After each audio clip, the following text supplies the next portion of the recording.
You mentioned the physician-nurse relationship and how in one arena you saw it as negative and in another you saw it as positive. Can you talk about why dominance in healthcare exists and how it trickles down and may lead to horizontal hostility among nurses? It comes from 100 years ago, where men were more superior to women, where physicians came from the upper class and nurses came from the middle class. That history is very important. When I was talking once at a Nurses Day event, I said there was a nurse who had been a nurse for almost 50 years.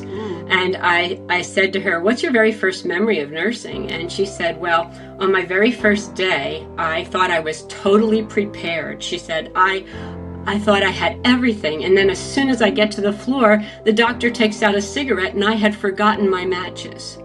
She was expected to light his cigarette. So then I said to the audience, "And then what happened after that?" And they were like, "Well, another decade passed and you got coffee. And another decade passed and you gave up your chair. Another decade passed." And I said, "And then what are you doing right now?" And the nurses were silent. I said, "It's so hard to see what you're doing right now," until one nurse said, "Well, when the doctor doesn't feel like putting his orders into Epic, I do it for him." Or another nurse said, "I don't want to bother the doctor on the weekend, so I take the risk of writing the order and then he signs it on Monday."